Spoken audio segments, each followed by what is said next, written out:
All right, good evening, everyone. We're going to call our meeting to order. Let's start with our land acknowledgement. We would like to acknowledge that the land we inhabit today was once known as Tavangar, the home of the Gabrielino Tonva people. We show our respect to the Gabrielino Tonva people, as well as all indigenous people, past, present, and future, and honor their labor as original caretakers of this land. We commit to uplifting the Gabrielino Tonva people, invite you to acknowledge the history, and join us in caring for this land. Now we're gonna have the flag salute brought to us by the Monterey Park Fire Explorers. Everyone, please rise.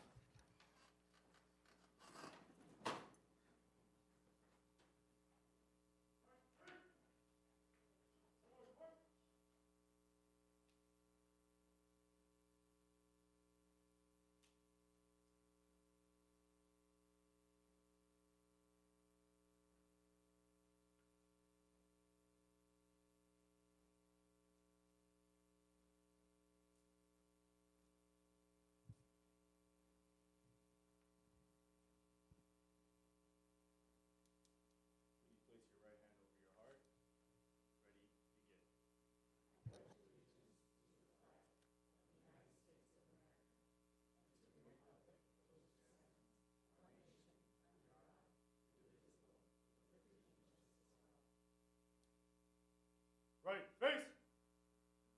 Forward march.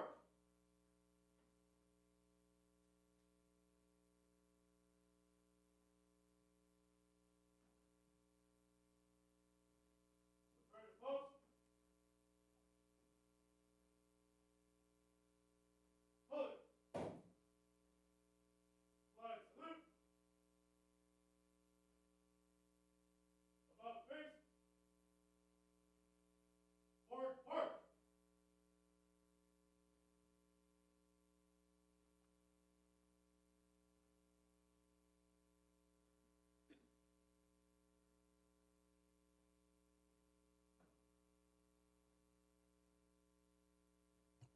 Thank you. You may be seated.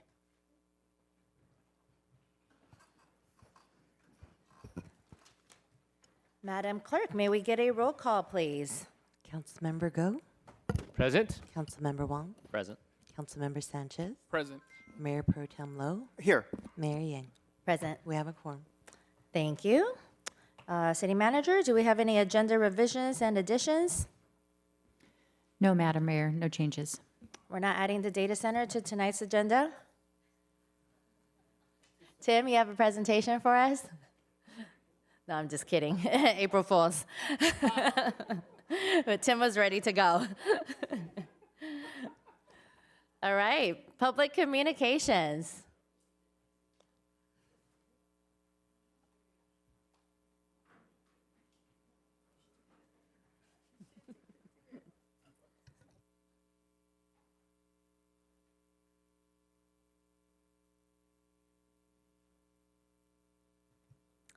All right, we have a few public communications. Let's start with first one, Micah Shaw.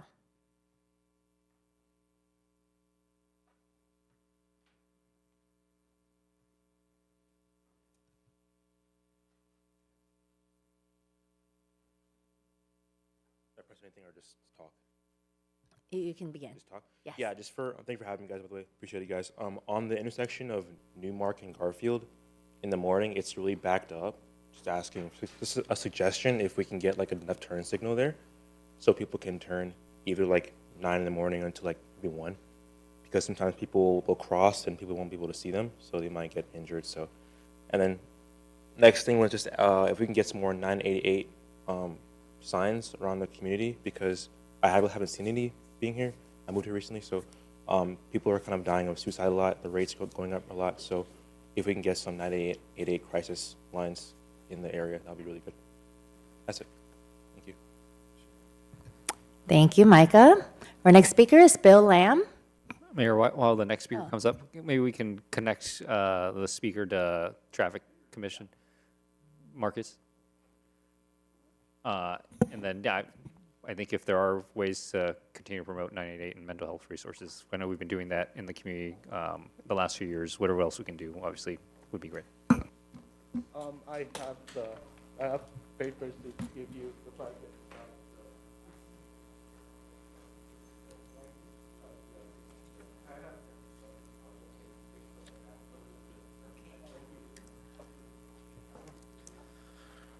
You all could hear me, right? Okay, good. So, yes, this is Bill Lamb, born and raised in this great city of Monterey Park. So I want to talk about the Spirit Bus service because when changes went into effect in August of last year, there are like some signage that are like missing. So I even map it out to where the signs that are currently missing need to be placed, so that even after the changes were made. So that's the first part. The second part is 7 months ago, I think I gave you the map of my own proposed routing of the Spirit Bus. I mean, mostly at the same, but one of the idea that came up is about Route 3, because Route 3, it would have been nicer to have Route 3 come back to the area around Garvey Reservoir, but not only that, I added a new proposed routing that can go around the business center right there. So, it would have been nicer to have a deep connection with the marketplace and City Hall. And that's the second part. And the third part is, I'm not sure if the survey is still open, but I did mention about the Transit Express because the vehicle that I booked should have picked me up, even if it's closer to the end of service, so that they can at least take me home as a last ride to destination. Because on December of last year, I tried to catch it from Casa LA at around 7 p.m. going home, and the vehicle was way far from my pickup location. And when the vehicle was closer to my pickup location at Corporate Center, ready to turn onto remote, all of a sudden at 7:30, everything had most likely crashed in the app. And I tried to call customer service to track my ride. It says it's likely computerized, saying that the vehicle's on its way, and I had to wait almost 20 to 30 minutes for that vehicle to pick me up, and it's still no show. And so I had to find our way to back home, in which it really frustrates me so bad. So I had to call. I tried to call to speak to an agent, but they're already done for the day. So I had to call again to cancel my ride. And lastly, I'm not sure if you're aware about about the Alhambra's ACT service, because Alhambra is planning to bring the ACT bus service from Commonwealth and Fremont all the way down to Garfield and Hellman. I wasn't aware about this until I checked it on the city's website, but they did give me a paper about this because, it would have been nicer to have changes to the Spirit Bus route so that a Spirit Bus route can go through Atlantic and Hellman, so that you could have a second transfer connection with the Spirit Bus and the ACT instead of just only one at the Casa LA. I didn't get a chance to watch at the Alhambra City Council meeting when they were supposed to vote on this, but because I'm not sure if you saw the news about the Alhambra situation over there, where the City Council was met with a large group of people protesting against this ICE's action. So I didn't get a chance to see if the Alhambra City Council approved it or not. So. But yeah. I mean, it would have been greater to have a Spirit Bus service that can go through Atlantic and Hellman, because going through it could have a better second transfer connection instead of just one at Casa LA with the Spirit Bus and the ACT Blue Line service. So I also had ideas. I also had ideas about, going to new areas, including Sure High School, which I've seen Sure High School students use Spirit Bus to get around before COVID, as well as, I could have said more ridership growth with the connection between Monterey Park and Rosemead, but unfortunately, Rosemead Explore became Rosemead Go, so that's already out of the question. But going back to the ACT issue, I mean, it's all Alhambra's control. So it would have been to close this off, it would have been nicer to have a Spirit Bus route going through Atlantic and Hellman, like all the way around, so that there could be better transfer connections between, a Spirit Bus and ACT instead of just only one at Cal State LA. So that is all. Thank you. Thank you, Bill. Thank you. Out of curiosity, for residents who use Spirit Bus or any of these services, are there a way, either on the MPK app, is there a way to give feedback, especially when there are questions or comments about services? Sean Igo, Director of Public Works, is coming down to jump in here. I definitely know that we have information on the city's webpage about how to contact staff in regards to Spirit Bus communications that we could communicate back with our provider. VIA, I believe, has opportunities as well to provide feedback, but I'll let Sean jump in. Yes, good evening, Mayor, Mayor Pro Tem, City Council, Sean Igo, Public Works Director. Yes, you can provide feedback via the app. Okay. You can also call their customer service number and provide feedback. So there are multiple opportunities. You can even call us in Public Works, and we can relay that information to VIA. Okay, no, that's good to know. I just want that out there that one can give feedback. And I will also just say, I realize that sometimes, especially when you have scheduling, when it comes to buses and traffic, sometimes it's not always accurate. But I will say for the record that I once waited for a Spirit Bus at Atlantic and Emerson, and it apparently never showed up. It was like, so I'm just saying, it happened to me, and so I'm sure it happened to others. Just want to put it out there. Thank you. We'll look into that. Yes. I'll just point out that we do have the point of VIA and the Monterey Park Transit Express also to fill in some of these gaps that exist with the fixed route system, and whatever we can do to continue to promote. I don't know, if Bill is aware of Monterey Park Transit Express, and if you're waiting for a bus, most of those bus stops for Spirit Bus, you can do MPK Transit Express, right? That's correct, yes. And Sean, since I have you here, just because Bill brought up a good point. First off, do you know if Alhambra did indeed pass this proposal? I do not know if they passed that. We have been in communication with them about evaluating connection point here, but I do not know if they've completed that as far as council's level. I mean, because I'm assuming it did because it says here service starts July 13th. So it makes sense they did. Yeah, probably. But my other question is, are there points, because I see, for example, that Alhambra's ACT blue line goes through kind of close to Hellman. Are there points where that you might know of where our Spirit Bus intersects with their ACT line? Well, this is be a new proposal from them, so I don't know. We haven't looked at to see if there's any intersection points because this is a reroute for them. I think so. I'm looking at the map Bill gave us, and I think that's line 1. It's Garfield and Hellman. That it's probably kitty corner or same corner, but it intersects with the blue line. Again, this is the new plan for Alhambra. Yeah. So I mean, if we were doing it, we would talk to the neighbor and find out where we can intersect it. And then I think, Bill, to your point, if we were doing it now, we would call them and say, let's find out how to intersect. But because we actually had our Spirit Bus plans out ahead of time, it is harder for us to, actually, we don't know what they're doing until they have the plans out. But I'm sure you guys can coordinate. Yes, and we've been talking with them, and some of these things they were still fine-tuning as part of their reorg, just like we did. We reevaluated our system. They were in the same process, but they followed us.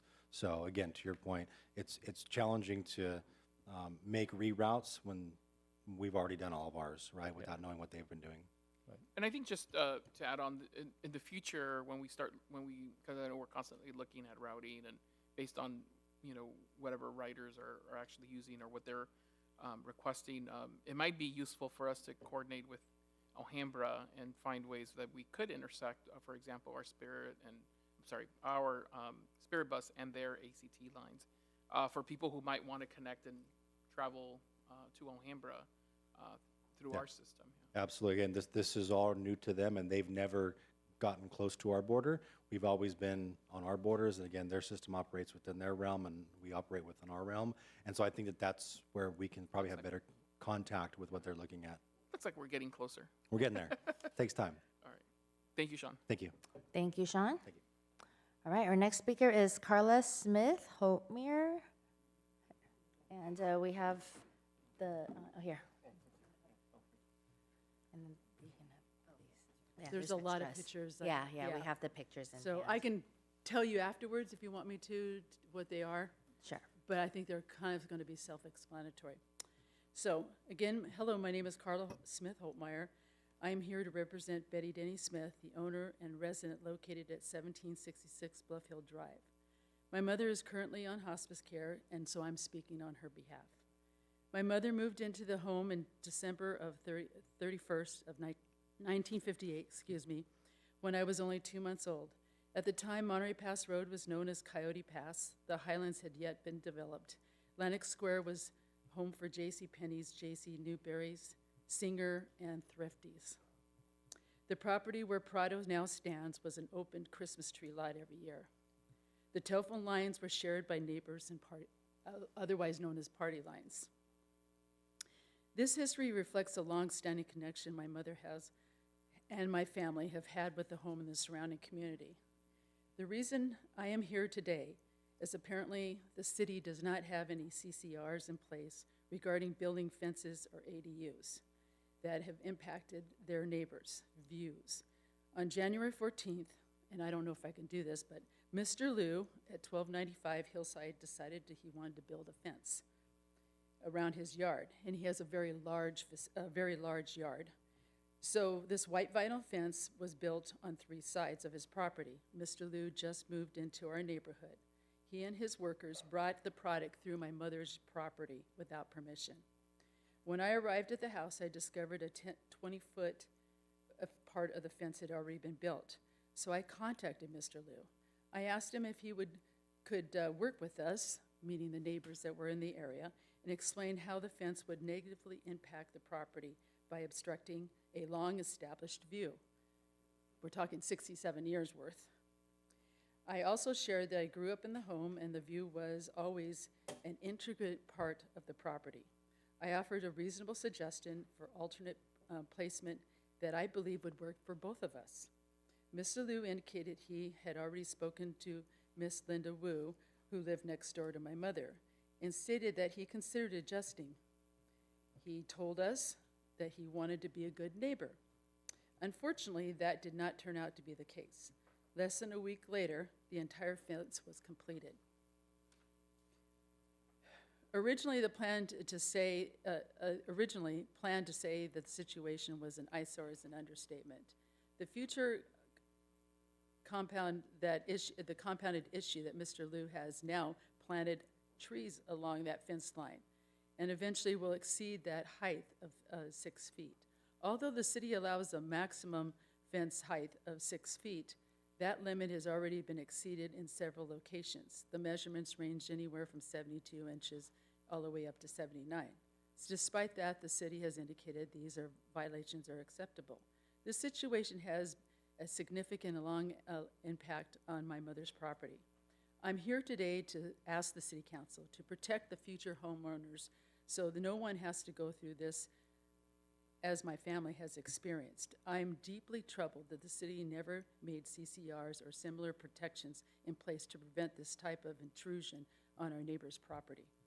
I have spoken to local real estate agents and professionals and asked them for an estimate of loss of my mother's property due to the restriction of the view. And they have indicated it's anywhere from 150 to 200,000. I've submitted photos that would document of the view that what it looked like in the early 60s through 25, compared with what I now see in 26. The view was spectacular. From my mother's home, you could see St. Thomas Bridge, PV, Signal Hill, and a clear day Catalina Island. The view is now completely gone by a white vinyl fence. If my mother was well, she would be heartbroken by what has happened to her home and where she has lived for nearly 77 decades. Given the current conditions, I feel an even greater responsibility to speak on her behalf. In closing, I am respectfully asking the city to implement changes that will have and be in place to protect long-term residents from actions taken by new homeowners who do not consider the long-lasting impact of their neighbor and the community as a whole. And on those pictures, the little one is me in 1963. The next one is a view in 1970. And then you'll see views of from my mother's bedroom, you see a view of what it looked like and now what it looks like, as well as the backyard, the back view, and the last one is on the other side of that 20-foot fence. I had to snap a picture before I lost it. So that's it.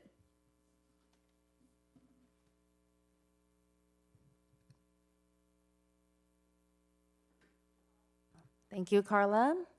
I believe we have another speaker on this same topic, Linda Wu.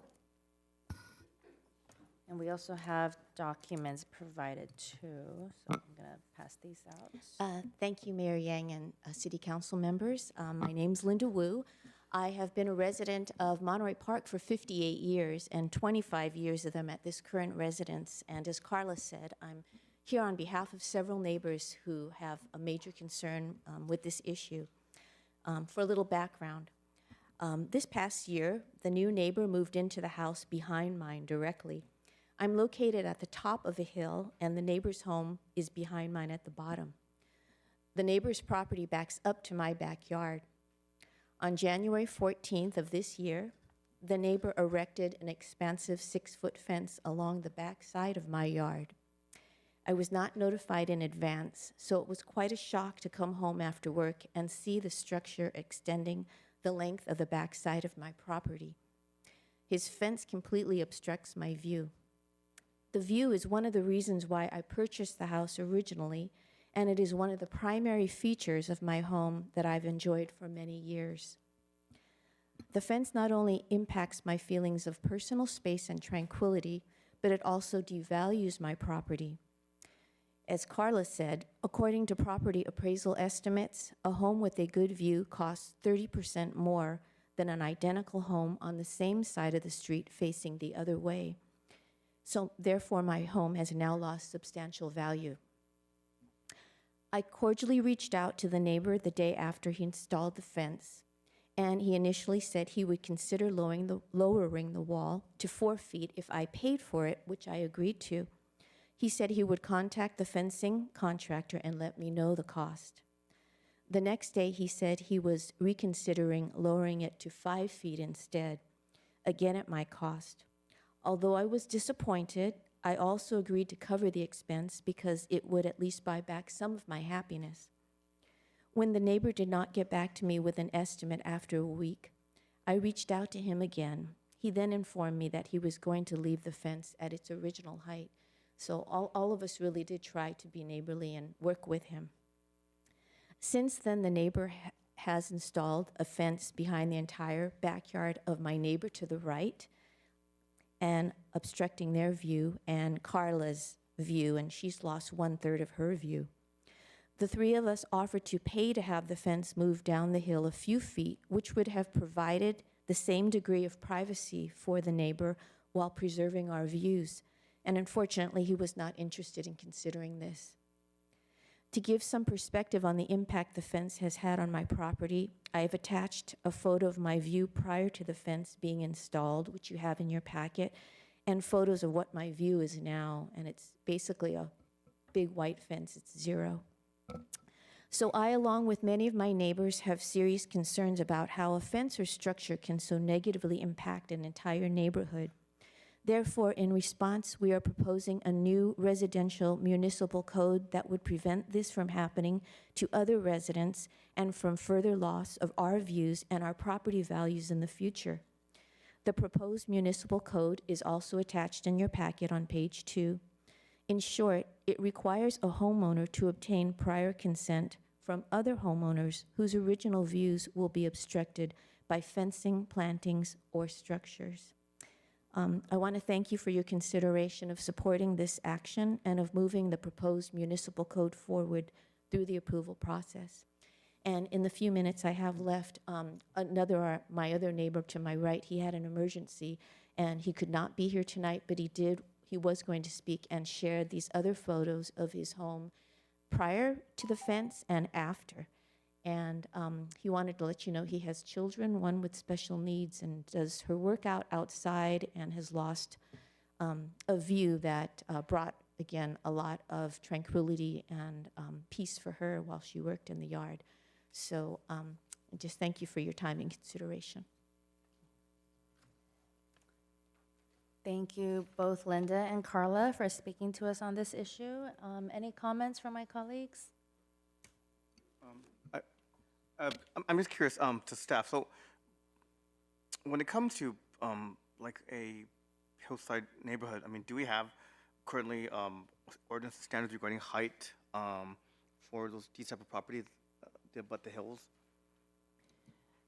Madam Mayor, members of the council, we do have standards in our municipal code in regards to height, maximum heights allowed for fences. That is correct. There is maximums that are currently in the municipal code. In regards to getting authorization from neighbors, I think that's something that we can potentially look into, but that portion is not in the code at this time. Okay. I mean, given that, I think, I know I'm saying generalizing, but I think what 76% of this city is probably hillside neighborhoods, and I think that, and I get, that, every few years or decade you get new owners, but, I think that that might be something to consider, like building standards, especially given that people sometimes remodel or even rebuild. I would just echo what Councilor Lowe was saying in terms of, I'd love to look at options. I know there are limits to what we can do as a city in terms of forcing what people do on their own private property. And obviously we have to be consistent in terms of what we require for homeowners and property owners in terms of fencing, privacy, things like that. So, and understand your point completely, and I want to note for the speakers here, right, even if we got something on the books now, if the existing fencing was allowed under the existing, there's nothing we can do retroactively to force a homeowner to change what they already built. So they really do feel for you. But whatever we can do kind of going forward, I think it would be in the community's interests to look at how we can work to preserve views. I think that's one of the main attractions for folks that are locating here in Monterey Park, and particularly in the hills. If there are options that we can look at that make sense, that legally, right, what the city can do, I open to those options. Unfortunately, the city generally can't force people to be good neighbors.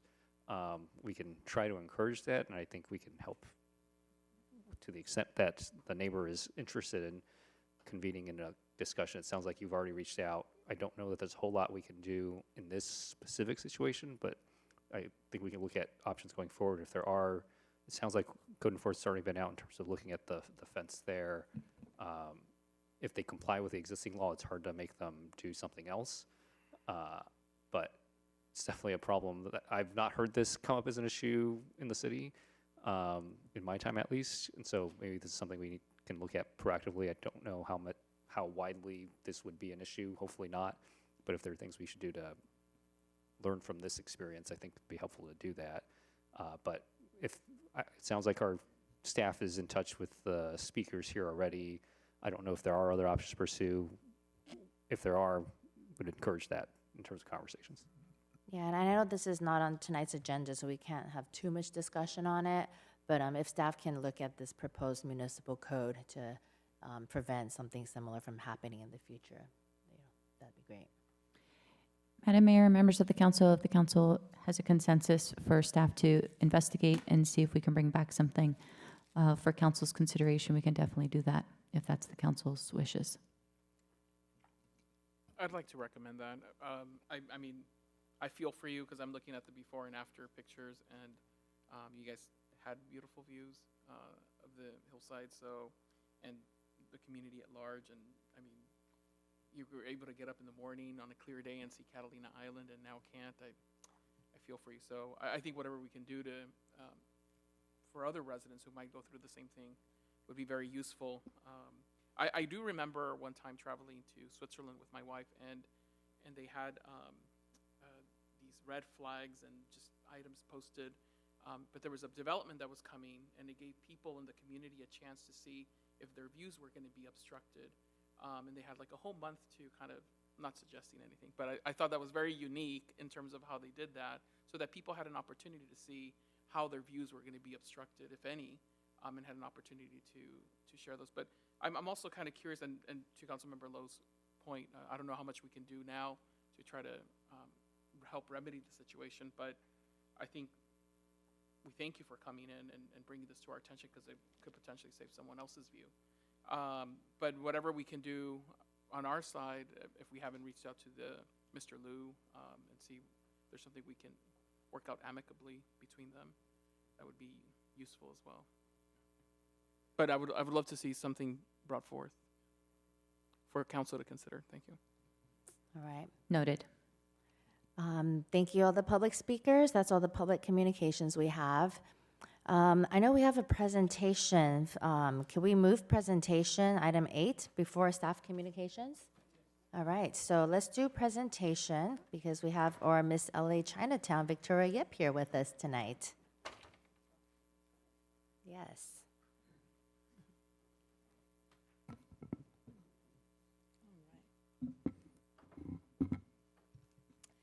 Good evening, Mayor Elizabeth Yang, Monterey Park City Council, and esteemed guests. My name is Victoria Yip, and I am the current Miss Los Angeles Chinatown Queen. And I want to share with you that Monterey Park is not just where I live, it is where I began. I was born at Garfield Medical Center, raised at Monterey Highlands Elementary School, and shaped at Mark Keppel High School, and carried forward in the University of California, Irvine. Thank you, Mayor and Councilman, for not only recognizing me, but for contributing to make Monterey Park into the place that it is, and for it to be continuously thriving and deeply rooted in culture. And especially, thank you to the Chinese Chamber of Commerce of Los Angeles for creating a space where young women like me are allowed to thrive and preserve heritage and stand as a beacon for what's to become. I will never forget my roots, and because that is the reason why I have wings. I'm proud to be from Monterey Park, and most importantly, I'm proud to be yours. Thank you. 谢谢大家. And also, just on the topic of public safety, I got hit by a bike today. And so I guess it's really important to consider waiting times if you're on the sidewalk. True story, my knee is kind of busted because of that, but we show up anyway. Thank you so much. Have a good one. Well, thank you. Oh, stay here. We have a certificate of recognition for you. We're so proud to have one of our own residents be this year's Miss LA Chinatown Queen. I know last year we also had another Miss LA Chinatown princess as a Monterey Park resident.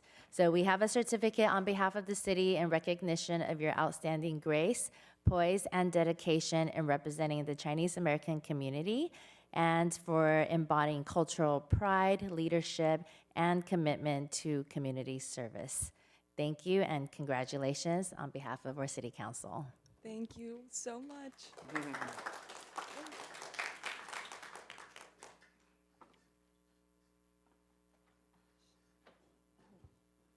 Oh, we get out of our seats.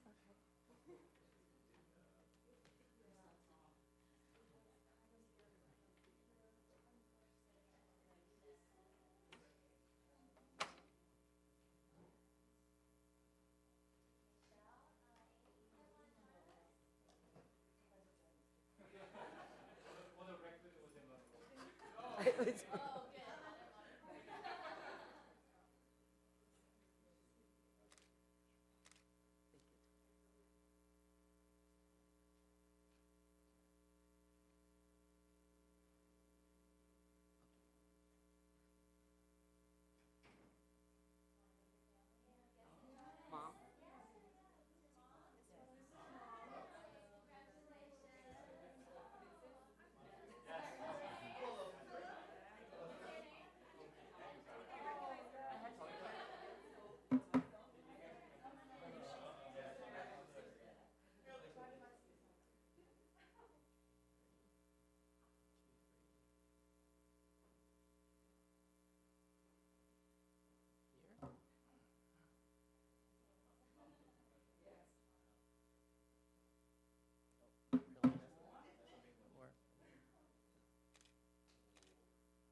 Thank you.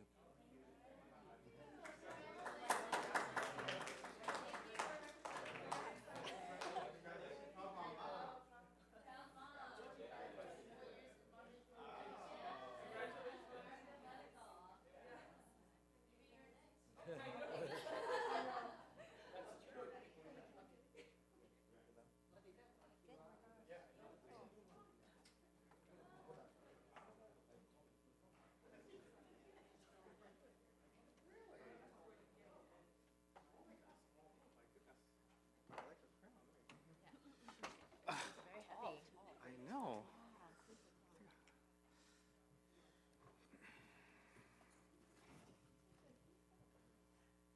All right, now we can go back to staff communications. First up, Public Works.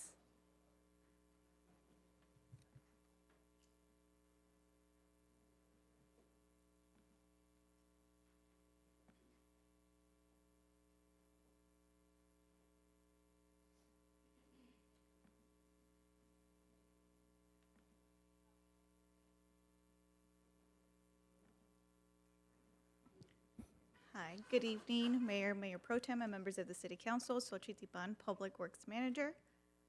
Next slide, please. This month is our last month for our ware disposal survey. Ware disposal is offering the opportunity for residents and customers to provide feedback on trash services. The survey has been running for a couple months now. It's available in 3 languages, so we encourage the community, if they haven't had the opportunity to submit any responses, to submit a response for customer service, areas of improvement, and just educational opportunities that WARE can provide for the community. Sochi, before you move on from that one, do you know how many responses we have gotten so far? We have gotten, I believe, about 100 responses in total in all 3 languages. So we're definitely continuing to promote the survey through our social media and our cascades, and also Ware Disposal has sent it with their billing cycle. So we're encouraging people to continue to provide feedback if possible. Next, we have our quarterly cleanup event coming up this Saturday, April 4th at Barnes Park. This event is held quarterly, and we're collecting e-waste, bulky items, and also offering shredding services on a first-come, first-served basis.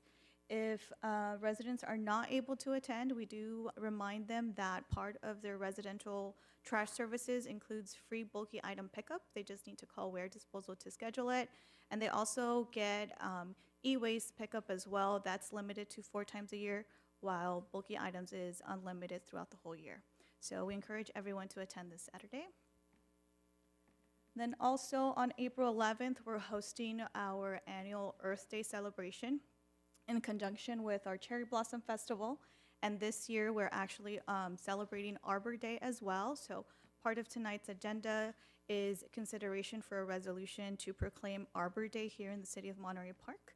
This would be the first time that the city would be doing this, and it's part of our efforts to gain Tree City USA recognition through the Arbor Day Foundation. And the city has been working to meet the requirements, and hosting an Arbor Day celebration is part of the requirements, and so this would be the final step to be able to apply. And so if approved, we would apply for recognition, and we would be able to have signage throughout the city that we are a Tree City USA community who prioritizes tree, urban forestry in the community, tree maintenance, tree management, and so we encourage you to consider the item today for approval. And lastly, we want to provide an update on the Garfield Water Main project. So this week, crews were working along Coral View and Keller to install a new vault and a median in that area. As part of the water project, it did require for reduction of traffic to 1 lane on both sides, and so we anticipate this construction to be completed at the end of April. We have placed social media posts about the project, giving advance notice to residents in this area to expect delays or to take alternate routes. And that concludes the announcements. Thank you. Any questions? One question for the Garfield Water Improvements Project. Once the water improvements are done, is Garfield going to be repaved?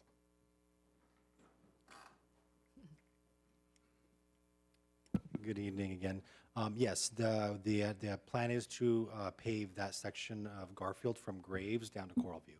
So that will complete it shortly after the water main project. Great, on both directions. Correct. Great.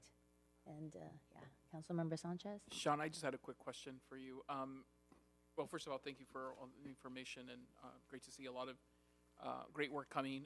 But do we happen to have any future date in mind for hazardous waste collection? I think that's part of this. So the city participates through, for hazardous waste collection through the county's program. Last year, we were able to host hazardous waste collection through a grant. So it isn't part of our quarterly cleanup events, but we are looking at grant opportunities to be able to host it again. So residents do have the opportunity to go to the county's pop-up events, which they're held in different cities in the San Gabriel Valley, and we usually try to promote all of their events as well. Do we know of any that are coming? I believe the next one I saw is for this month, but it's in Maywood. Okay. Yeah, but there is a website, it's for the county hazardous waste that has all of the upcoming for about the whole year. Okay. Mhm. I have a couple cans of paint that I'm trying to get rid of. So, thank you, Sean. Thank you both. Next up, 7B, Community Development.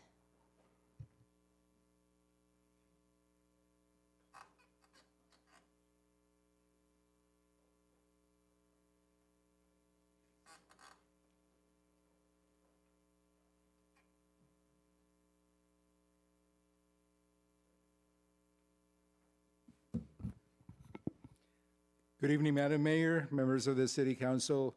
Thank you for the opportunity to present. I'm excited to share the economic progress and momentum we've built since our last update to City Council in October 2025. Next slide, please.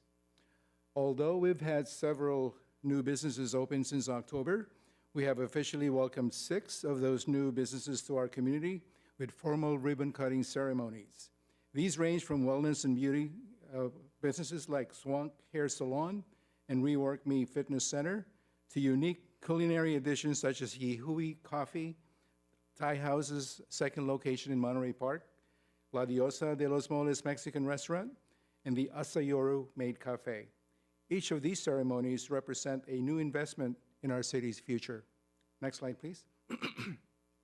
Since October, we've held 5 successful Meet Up with the Mayor sessions at local landmarks like Litz, Shinano Japanese Restaurant, and Jumpin' Lobster. These informal gatherings provide a casual but vital platform for the city to hear directly from residents and business owners while showcasing our local businesses. Next, please. We've also been active in broader community engagement. Highlights include coordinating business visits with Senator Sasha Renee Perez, our first Christmas tree lighting at Atlantic Times Square since before the pandemic, and the Economic and Business Development Commission's co-hosting of the Lunar New Year Festival. We are constantly looking for ways to blend commerce with community spirit.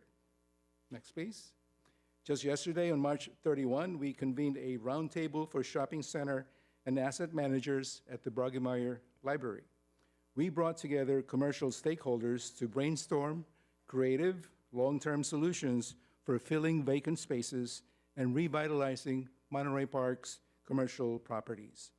A key part of this session was a market intelligence briefing from CoStar to ensure our strategies were data-driven.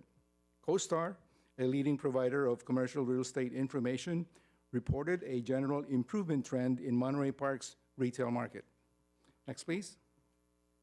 I am also thrilled to announce that nominations for our second annual Community Choice Awards open today, April 1st. This year, we are especially excited to add a new subcategory under favorite restaurant, favorite coffee, or tea spot. We hope this edition will generate increased Instagram and Facebook activity and excitement among our younger residents and foodies. Excuse me. Residents can scan the QR code to nominate their favorite the establishments through May 31st, and we will announce the winners at the State of the City event on June 9th. Next, please.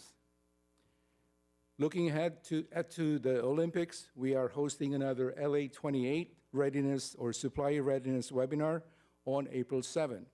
This session, co-hosted with the new Women's Business Center, will help our local small businesses navigate the procurement portal and understand the certifications needed to land Olympic-sized contracts. Next, please. Our meetup with the mayor continues next week at Crystal Palace Restaurant on April 9, followed by a meetup at Marie Callender's on May 12. We invite the public to join us for these casual conversations and support the host businesses. Next, please. Finally, please mark your calendars for April 17 for the grand opening of the ELAC, or East Los Angeles College Susan Rubio Entrepreneurship and Innovation Center.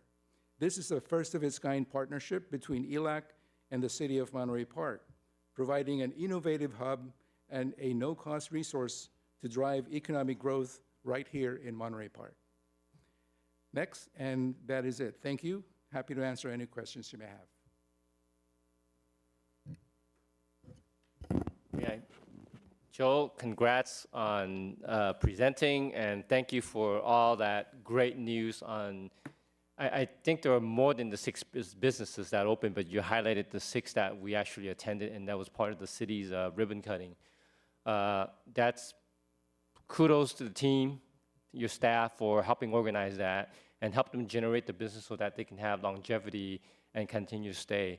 Now, I wasn't at the meeting with the business owners and asset managers, but I see a room full of people who continue to contribute and create that positive for maintaining and growing the business in the city. So thank you for that as well. I'll just add my kudos. Appreciate all that we're doing, the economic development team is doing. Just have a quick question. How I know the new chamber, reiterated chamber, is in action. Have we been able to collaborate a lot? And just curious your views on how that's been going from our perspective on the city side. We have been, we continue our direction and trajectory on what we've already started beginning from the last couple of years. So we continue doing our webinars, we continue doing our workshops and our ribbon cutting ceremonies, you know, and so far we have not had any opportunity to consolidate any of those activities with the chamber. Hopefully that's the eventual goal, but right now we continue to do what we've been doing to support our community. So has the chamber reached out at all to partner on anything? I'm just curious. Not to my knowledge. All right. Well, if they're not on our specific events. Yeah. Let's put it that way. Have they invited the city to support or participate in any of their events, other than inviting the council members?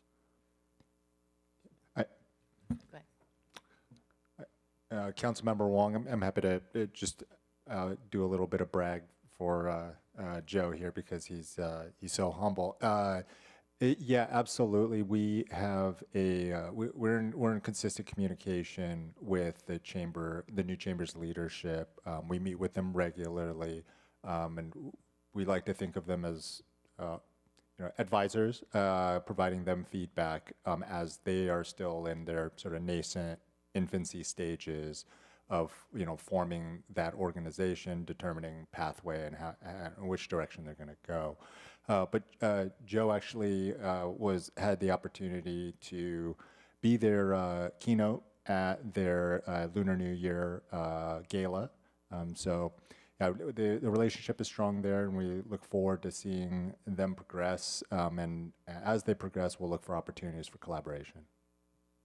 No, appreciate that. Hope that we can, to where it makes sense for us to partner. Obviously, we should do that. Appreciate being able to, that we are doing that.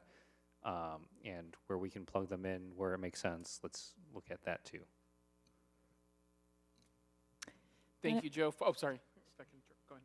Sorry, I was just going to comment, Madam Mayor, members of the council. We could ask the chamber to come back to council and provide an update so council could hear from the chamber on their membership and activities.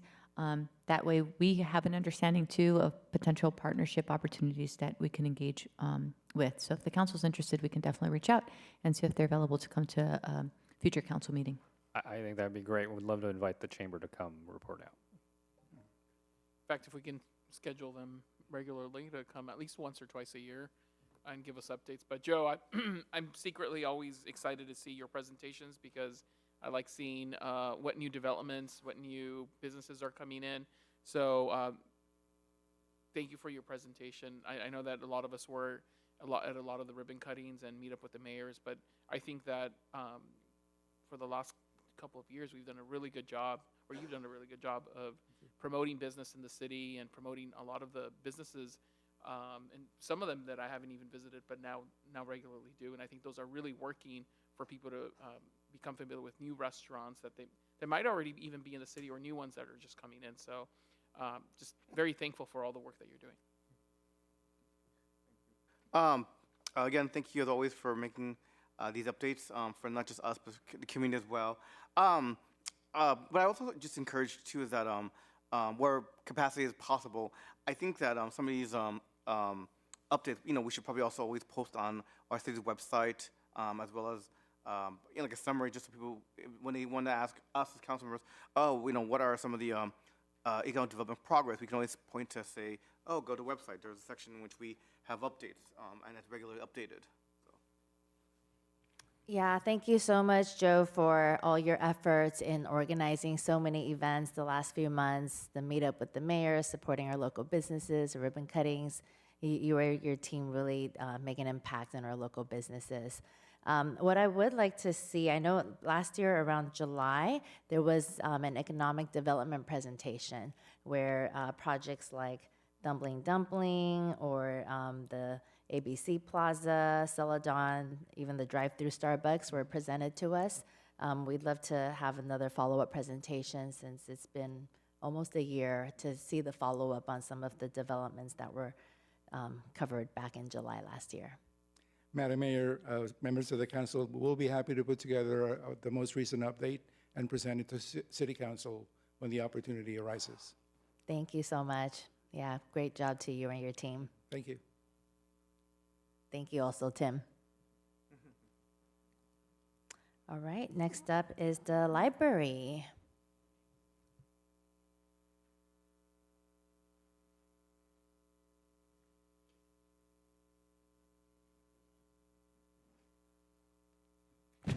All right, good evening, Mayor Pro Tem, council members. My name is Summer Blake, and I am the Senior Librarian for Children's Services at the Monterey Park Brueggemeyer Library. Just to recap some of what we did in March, across all departments, we held a total of 161 programs for the library with a total attendance of 3,043 community members.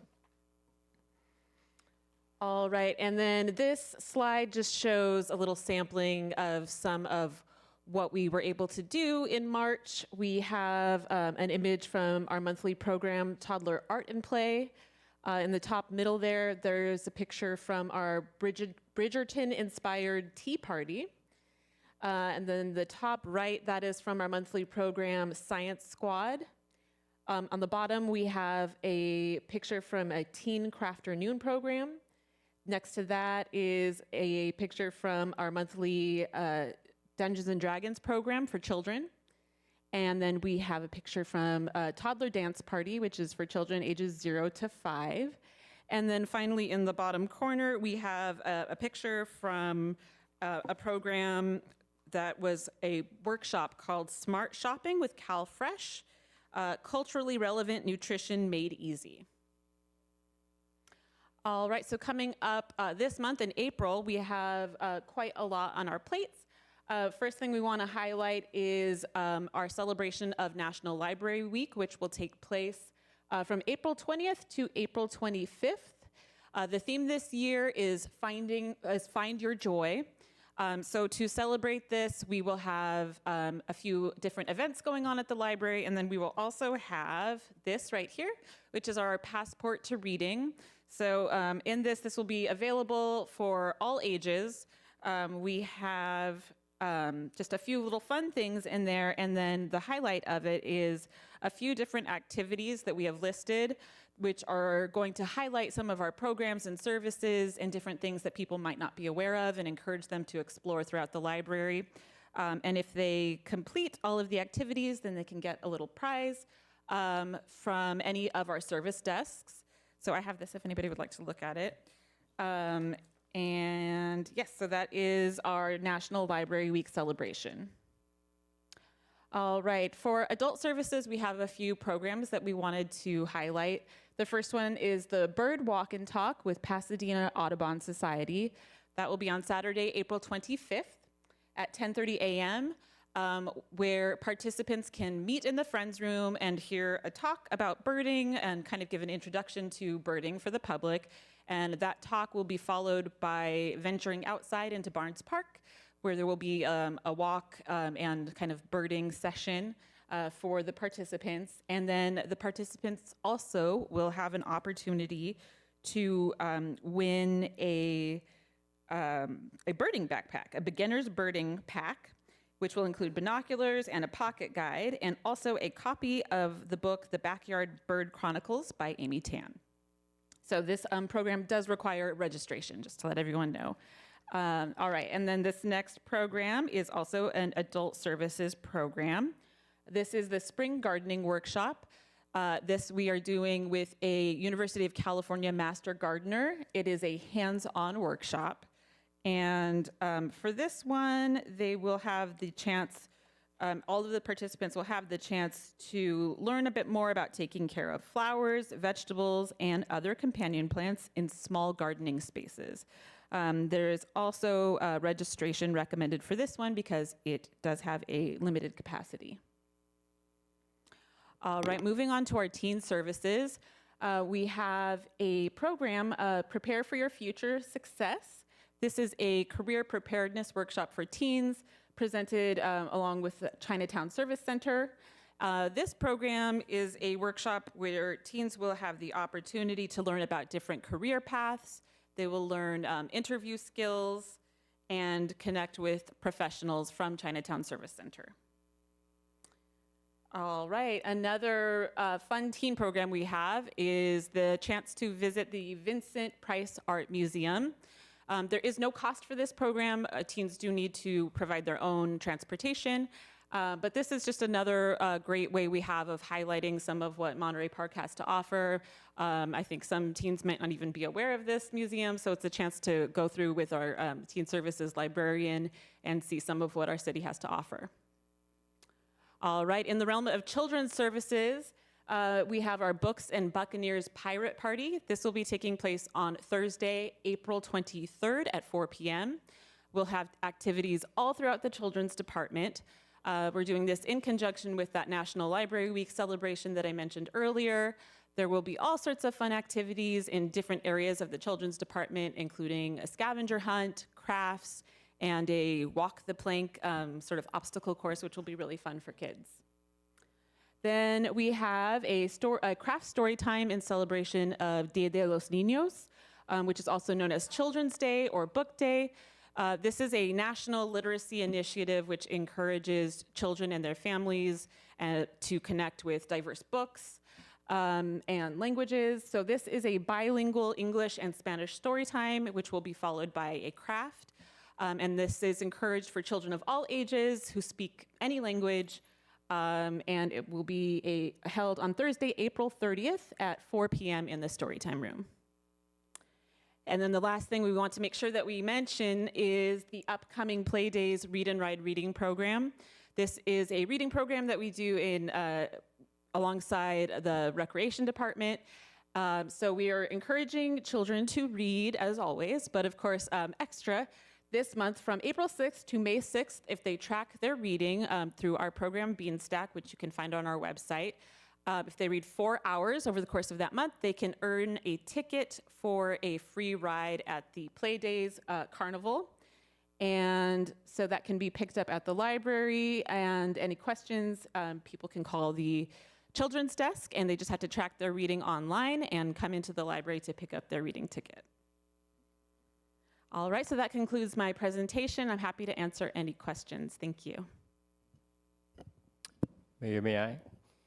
Summer, great presentation. I just love what the library has to offer. I mean, I heard 110 programs, over 3,000 people, and just personal. I was just there about an hour ago. I needed to print something, but my printer's down, so I went to the library. I was able to print, and I realized something. I was talking to Kristen, and I said, wait a minute, where are all the students today? Because there were probably 10% students tonight at around 5:15 p.m. Then I realized they're on spring break, but the library is still filled with adults. So you got people from all over the community using the library. So good job in doing that. Thanks. Thank you.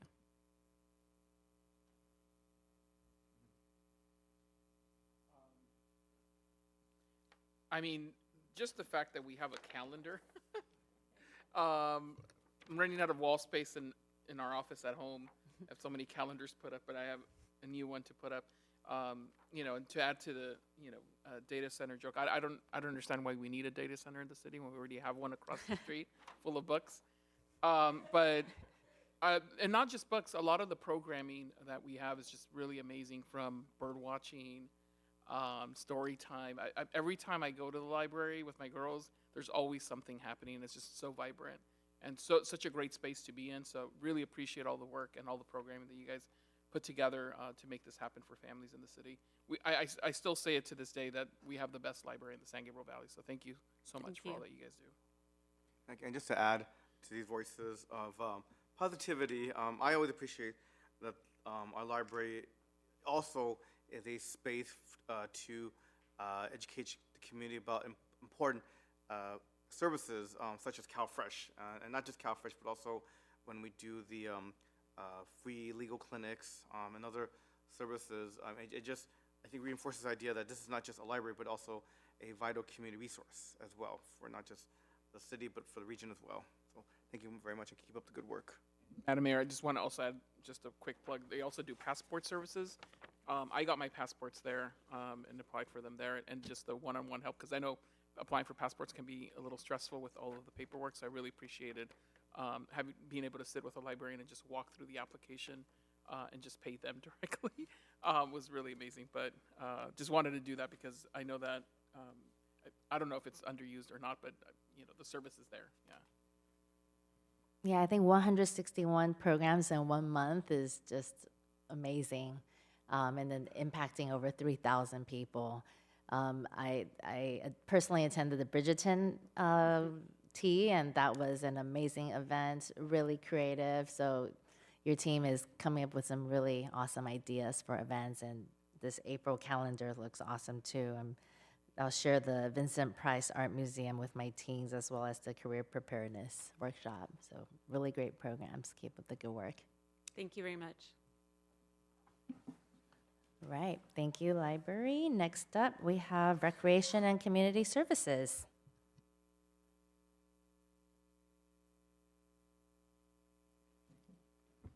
Good evening, Mayor, Mayor Pro Tem, and members of the City Council. My name is Alejandra Sousa, and I'm a Recreation Coordinator with the City of Monterey Park.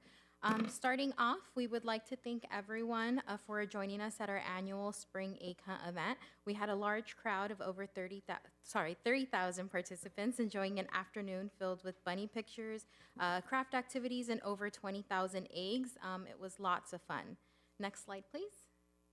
Next, we would like to invite everyone to join us at this year's Cherry Blossom event. It will be taking place next week on Saturday from 11 to 7 and on Sunday from 11 to 6. There will be a wide variety of food vendors, performances, cultural exhibits, and live performances. Next slide, please. Next, we have a few Langley Center activities. In honor of Mother's Day, we will be having a Mother's Day treat where the community can purchase a $5 voucher to gift a mother, a grandmother, or a loved one over the age of 50. That $5 voucher can then be redeemed at Langley Center by booking an appointment for any time the week of May 4th through May 8th for a nail polish appointment. Vouchers are now available for purchase. And then on Thursday, April 23rd from 1 to 3, we'll be having a rock and roll themed dance with live entertainment, snacks, and beverages. Next slide, please. Last but not least, please join us May 7th through May 10th as we celebrate Monterey Park's birthday at Playdays. This 4-day event will consist of carnival rides, food, games, live music, and so much more. In conjunction with Playdays, join us on May 7th for our tribute to Cinco de Mayo, a celebration from 5 to 10. This will feature special live performances and also offer our farmers market vendors. And that concludes our presentation. I'll be happy to answer any questions. All right, great events, and looking forward to the upcoming Cherry Blossom Festival. Thanks for a great Easter egg hunt as well. Thank you. All right, that's all for staff communication. So let's go on to our consent calendar. Anyone want to pull any items? Yes, Madam Mayor, I'd like to pull, let me look for it. Sorry. Whoops.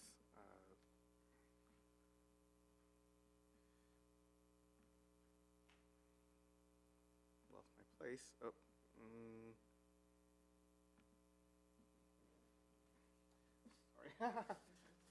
Sorry. In the meantime, while Mr. Lowe finds his, I'd like to pull item 10D, please. Oh, yeah, actually, that one was full. Okay, yeah, I was gonna pull that one, 10D. And I'll pull 10G as well. 10D, 10G. All right. Any motion to approve? I'll move the remaining items. All right, second. Councilmember Wong, and then Councilmember Go seconds. Let's vote. Approved unanimously. All right, so let's get a presentation on 10D. Creation of a subcommittee on the San Gabriel Valley Council of Governments SGV Forward Project Proposal. Thank you. Good evening, Madam Mayor and City Council. Diana Garcia, Assistant City Manager. The evening before you tonight is a receive and file informational item, and we're also asking, if desired, for Council to appoint 2 members to serve on a subcommittee to decide the SGV COG's SGV Forward Project Proposal. So City Council members have expressed some interest in engaging with other adjoining cities regarding the SGV COG's SGV Forward Project. If interested, cities may appoint 2 City Council members to create a subcommittee to convene and discuss the proposed changes on Garvey Avenue.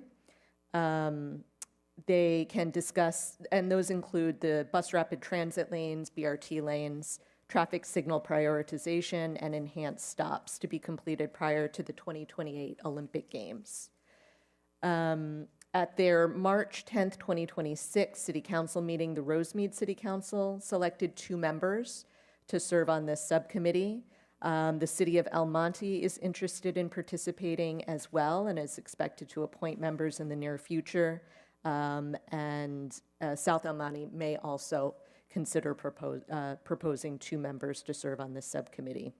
The subcommittee is still in its early stages of development. There's no defined meeting schedule yet, but the hope would be to have the first meeting before the start of summer. The goal of the subcommittee would be to have the COG present directly their changes, their proposed changes to the subcommittee, and then allow the subcommittee to discuss and submit their feedback directly to the COG on the proposed changes. That completes my staff report. I'm happy to answer any questions. Thank you for that presentation, Diana. Anyone interested in serving on the subcommittee?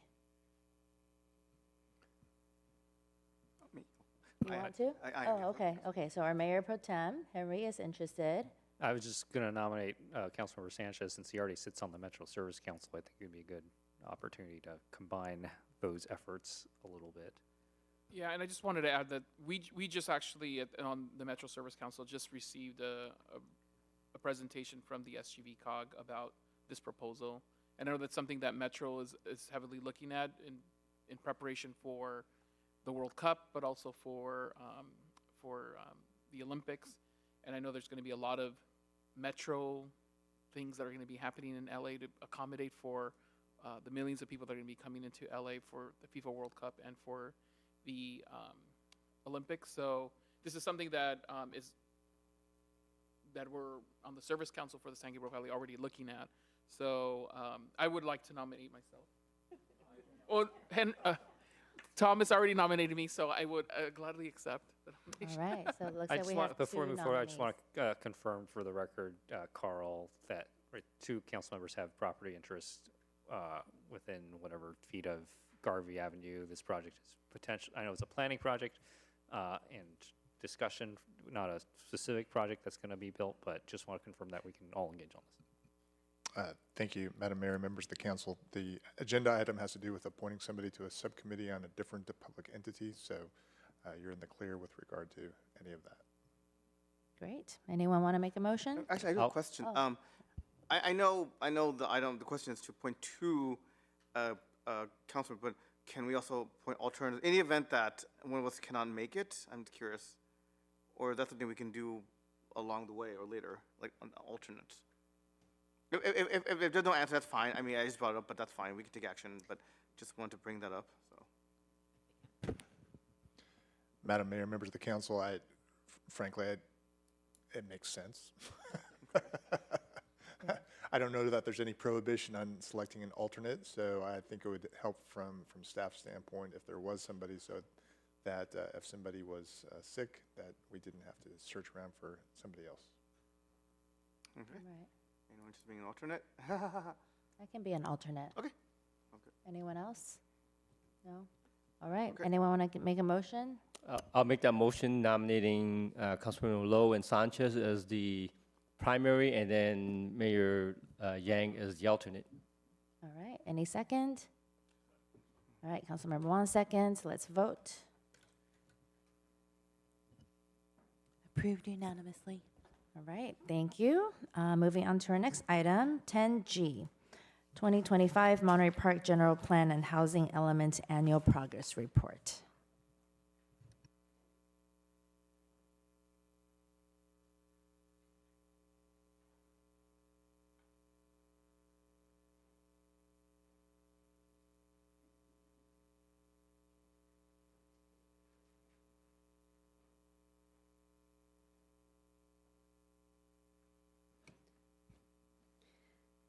Good evening, Mayor, Mayor Pro Tem, and members of the City Council. Tonight, I will provide a brief overview of the 2025 General Plan and Housing Element Annual Progress Report. Sorry, I didn't introduce myself. My name is Eliana Munoz. I'm the senior planner.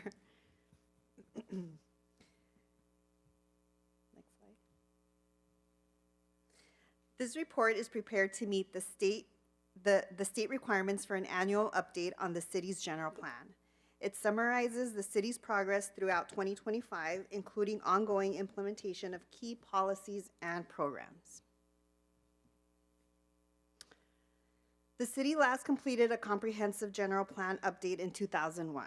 Since then, several elements have been added or updated, including sustainable and healthy communities, land use, safety, environmental justice, and the housing element. I'll be going through brief updates on each of these elements included in our general plan. The first element is the land use element. The land use element was updated in 2019 and continues to guide development. In 2025, the city adopted ordinances to align with state housing laws, support affordable housing replacement, rezone sites for housing, and allow residential and mixed-use development. Next is the economic development element. The city continues to support a strong local economy following its 2024 Economic Development Strategic Plan. In 2025, efforts focused on small business support, educational workshops, networking events, and shop local campaigns. Circulation elements. The city continued improving its transportation network through street surfacing, sidewalk repairs, ADA upgrades, and traffic improvements. In 2025, this included nearly 8 miles of resurfaced streets and ongoing major corridor projects, along with evaluation of transit services to make these more accessible and efficient. Under the safety and community services element, the city advanced emergency preparedness through staff training and community programs like CERT. The updated local hazard mitigation plan was also adopted in 2025, which improved eligibility for funding. Police also launched a public crime information portal and hosted community meetings, and the city continued hosting major community events. Resource element. The city continued investing in parks, facilities, and open space, completing upgrades across multiple parks and public buildings. In 2025, the city also adopted its first park system master plan to guide future improvements and community engagement. Healthy community elements. The city promoted community health through events, workshops, and outreach programs focused on mental health, wellness, and public safety. The park system master plan also supported this long-term health and recreation planning. Sustainable community elements.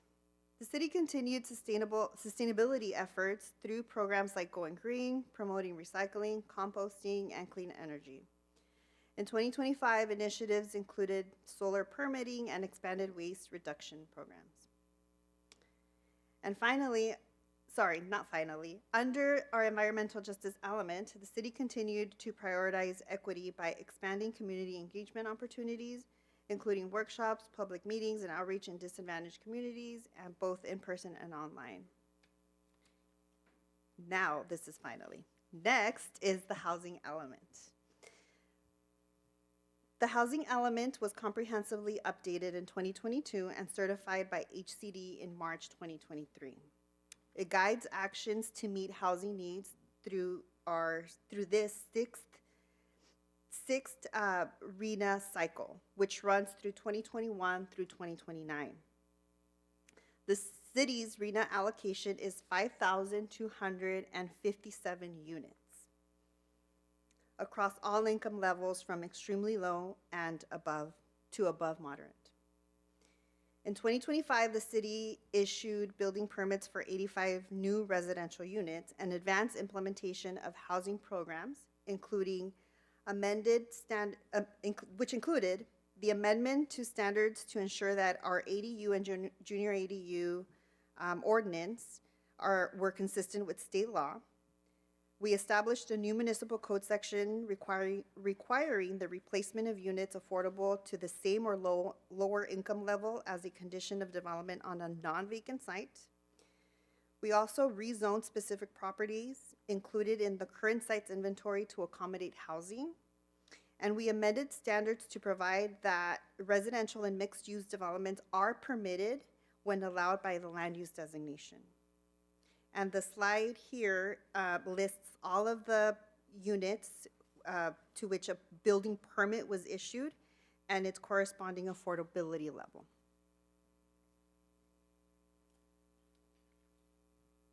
And so this concludes my presentation. We recommend for the City Council to receive and file the 2025 General Plan and Housing Element Annual Progress Report, direct staff to forward a copy of this report to the Governor's Office of Planning and Research and HCD by April 1st, 2026, and taking such related additional action that may be desirable. And that concludes my presentation. We are available for any questions. Thank you. Thank you. Appreciate the staff report on this. I know this is an annual report we have to submit to HUD and to HCD, excuse me. I just want to highlight this because it's very important. So the 2021 to 2029 RENA allocation, about 5,200 something, right? So to be on pace for that, we'd have to facilitate the development of 570 or so units, residential units in the city a year. Correct me if I'm wrong, right? The number of building permits, residential building permits issued last year was 85, so far below 577. And can you do you know, I don't know if you know offhand, the last year or the last few years kind of about where we were at in terms of residential building permits? If I'm not mistaken, we were not beyond 100 either in any of those years. That's correct, Mayor. Mayor and City Council member, Wong, yes. So actually, in 2021, I'll go through some of the years that we do have. We had 10. In 2022, we reported 67. 2023, we reported 67. 2024, 45. And last year, today, we are reporting 85. Great. So we're making a little progress. So it's going up. But safe to say and safe to characterize that we are woefully behind as a city in terms of building housing and getting housing built in relation to what the state's requirements are, knowing that the city doesn't build housing itself generally. But even in the efforts that we have made and the progress we've made in terms of facilitating more housing, residential units getting built in the city, we're still only seeing very low amounts of housing permits being issued, residential building permits being issued. And even despite all our efforts, we're still very, very behind in terms of the number of housing units compared to what the state has set a goal for us. And not to say that we're not, and I don't think we're unique in this effort. When you look at our neighbors, I'm pretty confident everyone is very far behind their RENA numbers. Councilmember Wong, that you are correct in your opinion on that. So to date, from the years that I mentioned earlier to today, total units to date are 305 units for the city of Monterey Park. We would like to mention, though, that we do have more than 1,000 units in the pipeline with projects that are not ready to come before you yet. But it's worth mentioning that as well. Yeah, no, I appreciate that. And I would just note, tongue in cheek, that a large number of those units have been in the pipeline for a long time. So I just want to point out, this is no one's fault, right, in terms, particularly for the city, but we as a city and as a region are just super behind in terms of meeting the state's goals and even our own goals in terms of helping to get and building more housing that we need, that we all recognize we need in the region and in the city. And then just as another highlight to this, right, 85 residential permits last year. How many of those were ADUs? 70 something, right?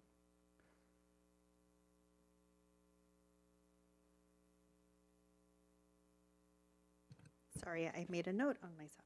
74 were ADUs and 11 were single-family dwellings. So I mean, just to highlight how far behind we are, right? The vast majority, I think the last few years as well, most of the majority, at least, if not the vast majority, of the residential units the last few years as well were also mostly ADUs, not new condos or townhouses or even single-family homes. You are correct, yes. From last year, most were ADUs as well. So all that is to say, I'm just belaboring the point, not that anyone here's, there's not a whole lot of people here, but we need to build more housing in the city of Monterey Park. I think the city is making every effort. I think there's more we can, of course, do, and I know the state is pushing hard. We signed on to, we've continued to monitor state legislation and policy that's going on to help encourage additional housing. But there's a lot, I think, more we can do at the local level to spur this conversation on, facilitate more development in the city that we know we need to have if we have any hope of addressing affordability concerns both here in Monterey Park and in the wider region, and really playing our role in calling on our neighbors as well to do what we all need to do to help facilitate more residential development in the city. We are woefully behind. So just making that point. On the economic development element, I just had a couple comments / questions. I'm on page 96 if anyone's following, but the small business financial support, right, we noted the community development, the CDBG funded as the small business assistance program that we set aside funding for.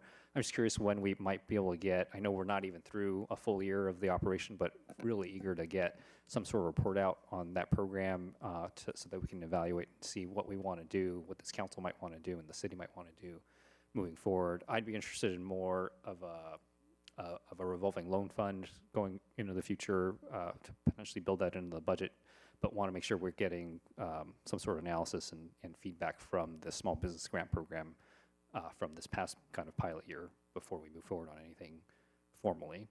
And then the shop local initiatives, really appreciate that Joe presented before on some of the economic development programs, but specifically what else we can do. I know the shop local program, Love Monterey Park, has been going on. We have a whole host of small business support programs and promotion programs as well, especially as we're getting closer and closer to the Olympics, and we're expecting millions of visitors to come to the region in about 2 years.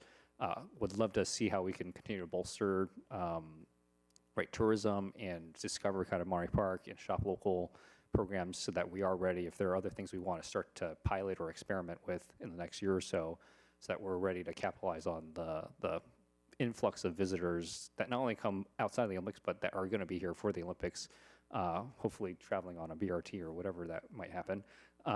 Want to make sure we're checking out programs and ideas and kind of letting those go in the next year or so that we can be prepared to leverage the millions of visitors that are going to be coming to the area very shortly. And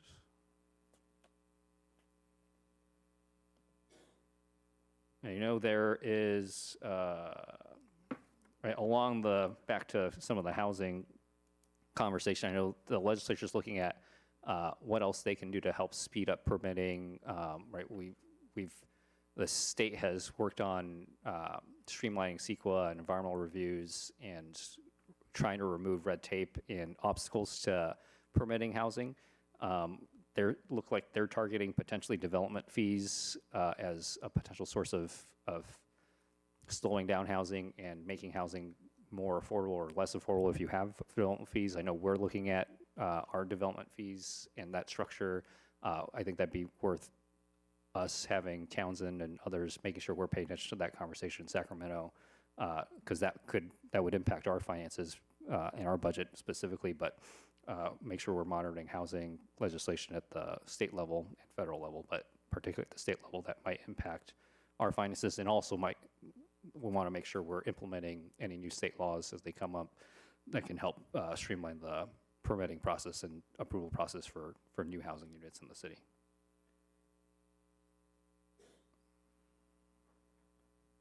And that is all I have.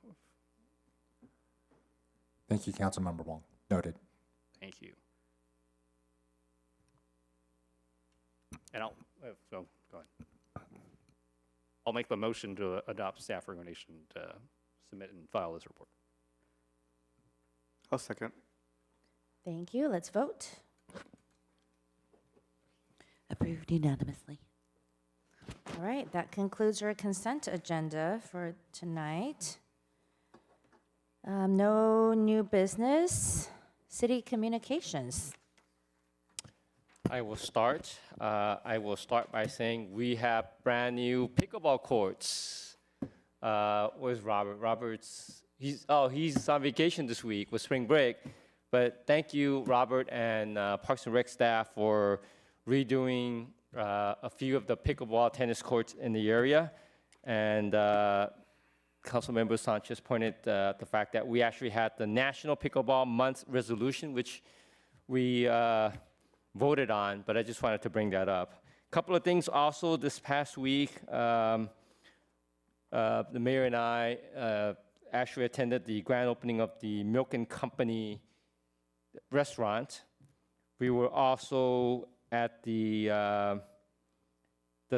Saturday before, same week actually, we're at the San Gabriel Valley Pub, the celebration for the swimmers who took place a couple of months ago at the amphitheater. Then I also visited the Service the Park.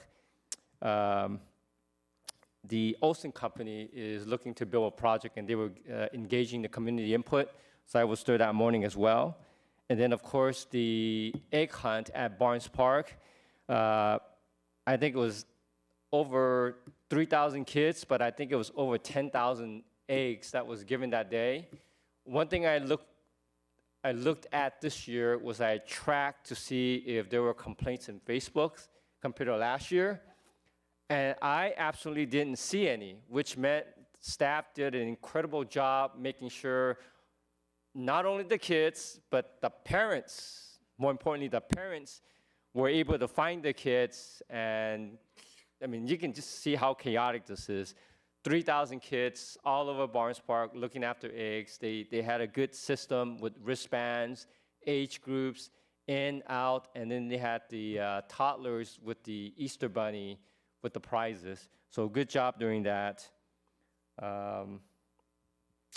And also, actually Mayor Pro Tem Henry Lowe and I attended Monte Vista Centennial Celebration a few weeks ago.